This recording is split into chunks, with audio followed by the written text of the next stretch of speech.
tous et toutes, nous nous retrouvons aujourd'hui pour une nouvelle vidéo sur nutrition et bien-être. Alors, aujourd'hui, on parle de quoi? L'alimentation intuitive, info ou intox? Alors, si vous êtes intéressé par l'alimentation, par la nutrition, si vous avez suivi plusieurs fois des régimes, ça ne s'est pas bien passé, comme quasiment tout le temps. Si effectivement vous vous dites mais mon Dieu, j'ai des kilos en trop, j'arrive pas à m'en débarrasser et ça va pas, et donc du coup vous êtes une habituée ou un habitué de tous les sites internet, de toutes les chaînes YouTube, Instagram, etc., Facebook qui parlent de l'alimentation et de la nutrition, et vous êtes tombé à un moment donné sur notamment des vidéos sur l'alimentation intuitive, voire des livres d'alimentation intuitive, comme par exemple du docteur Apfeldorfer ou Zermati. Alors, évidemment, vous vous en doutez, je suis effectivement également tombée sur cette approche, notamment l'approche du groupe Gross, qui est un fait certain, quelque chose qui est très intéressant à suivre, qui est à la limite intéressant également à se former pour les professionnels de la santé, et qui vous parle donc d'alimentation intuitive.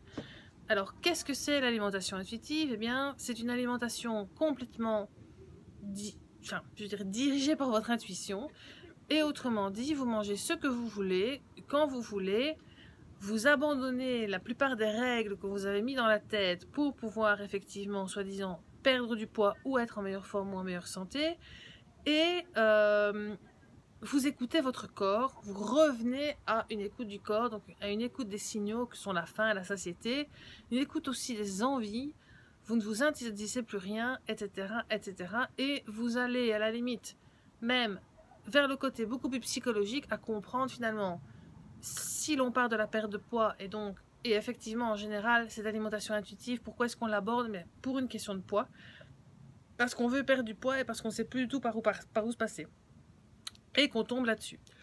Alors le souci, c'est que l'alimentation intuitive n'a absolument pas pour but de vous faire perdre du poids ou quoi que ce soit.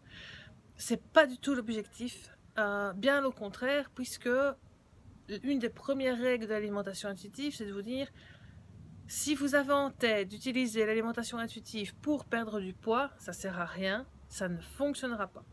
Alors oui, certaines personnes ont perdu du poids avec l'alimentation intuitive, en effet. Mais en effet, pourquoi? Parce que ces personnes-là ont été travaillées sur les causes qui leur ont fait prendre du poids. Autrement dit, des comportements, une maladie sous-jacente qui n'a pas été découverte à temps, un choc émotionnel, une non-satisfaction en général de sa vie qui fait qu'on se retourne finalement de manière systématique vers le meilleur doudou qui soit, c'est-à-dire le doudou qui est le plus vite accessible, autrement dit son frigo, la nourriture, des crasses à gauche et à droite, et donc oui, on finit par prendre des kilos. Alors, dans les grands principes, l'alimentation intuitive a effectivement une bonne approche, dans le sens où elle vous aide à ne plus être complètement obsédé par votre assiette, à reprendre, je veux dire, votre liberté par rapport à l'assiette. C'est ça son objectif. Et oui, c'est un bon principe. C'est un bon principe à partir du moment où vous voulez sortir des comportements alimentaires délétères, donc ce qu'on appelle les troubles du comportement alimentaire, comme la boulimie, l'hyperphagie, voire l'anorexie également, où finalement vous êtes mis tellement de règles à gauche et à droite, mais que oui, à un moment donné, ça finit par péter, bien sûr, hein. Le mental n'aime absolument pas les règles, il adore la liberté, et donc ben oui, vous pétez, donc vous exagérez dans un sens, puis vous réexagérez dans un autre. C'est un cercle vicieux, on le connaît bien, hein, du moins pour les personnes qui effectivement se sont intéressées à plusieurs approches. Alors il y a énormément de personnes qui travaillent sur l'alimentation intuitive et sur le fait de pouvoir je veux dire, croquer la vie à pleines dents, entre guillemets, comme une certaine psychologue française le dit dans son propre blog. Alors, oui, effectivement, cette alimentation intuitive, c'est une excellente approche. À partir du moment où vous n'avez pas de problème de santé, à partir du moment où vos kilos se sont installés dans les années, Autrement dit, si vous avez un surpoids depuis l'enfance, l'alimentation intuitive, pour moi, ne vous aidera absolument pas. Parce que il y a un métabolisme derrière, il y a des choses biochimiques derrière, il y a un profil derrière, il y a un terrain qui explique pourquoi vous êtes en surpoids depuis l'enfance, et revenir vers votre alimentation intuitive que vous avez effectivement quand vous étiez bébé, enfin bébé, entre guillemets, donc avoir les réflexes d'un enfant, de manger quand on a faim, de s'arrêter quand on n'a plus faim, d'aller vers ce dont on a envie, et que le corps s'autorégule, mais pour vous ce ne sera pas forcément vrai.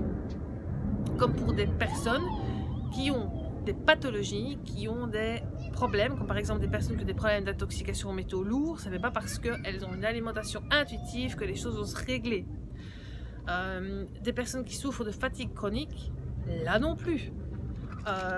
Donc je veux dire, il faut faire aussi, je pense que en fonction de ce dont vous souffrez, en fonction de vos objectifs, si effectivement votre objectif c'est de faire la paix avec la nourriture, parce que bon voilà, vous n'en sortez plus, mais que vous n'avez rien d'autre, si je peux m'exprimer comme ça, parce qu'on a tous des choses à régler au niveau de notre santé, si vous n'avez rien d'autre à régler, oui, ça peut effectivement vous aider.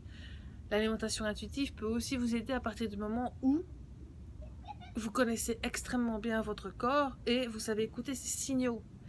C'est la première clé de l'alimentation intuitive et c'est en général la plus compliquée à avoir parce que vous ne savez plus par où commencer, vous ne savez pas écouter votre corps, même vos envies à la limite alimentaire. Si on vous proposez une carte de restaurant, vous allez vous dire ouais, ça pourquoi pas, ou ça aussi.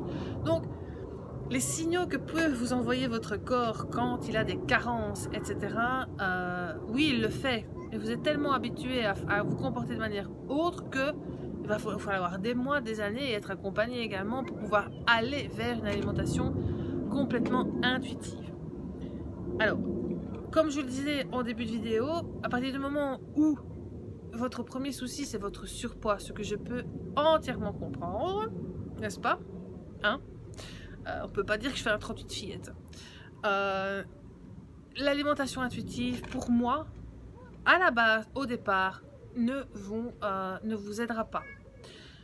C'est quelque chose qui peut même, à la limite, vous faire peur, parce qu'à partir du moment où vous dites oui, vous pouvez manger tout et n'importe quoi, mais parfois, il y a effectivement, et ça c'est une première phase qu'il faut pouvoir accepter si vous décidez d'aller vers cela, c'est de pouvoir accepter de reprendre du poids encore, parce que vous allez aller vers effectivement des aliments qu'on vous a entre guillemets interdits, comme des aliments très industriels, très gras, ou très sucrés, ou des pâtisseries, ou vous allez faire des excès quand vous êtes en sortie, en famille, etc.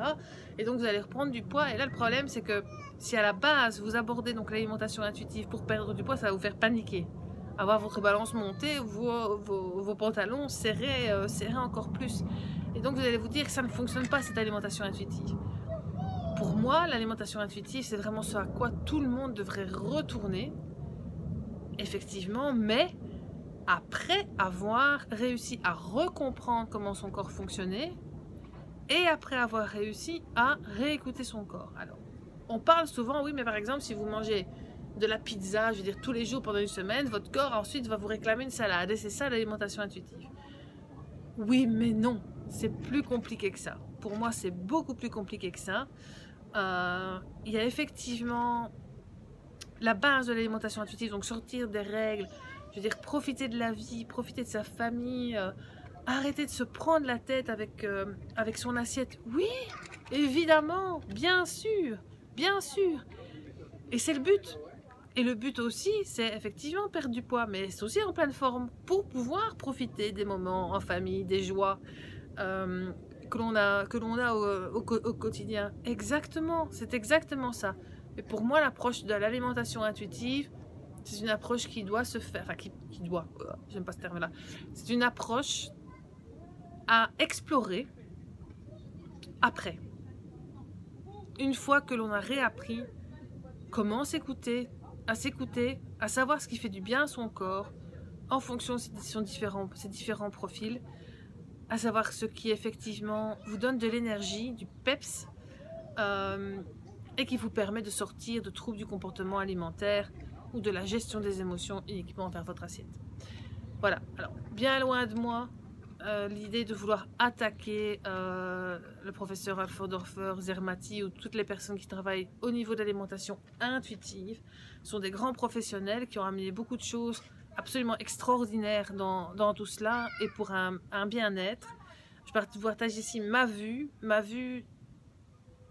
de coach, oui, mais surtout ma vue de patiente et ma vue personnelle de quelqu'un qui a passé 40 ans à effectivement contrôler son alimentation, peut-être pour des archétypes de société à la base, mais aussi et surtout parce que il y avait une nécessité de le faire et de le faire encore via des problèmes de santé connexes.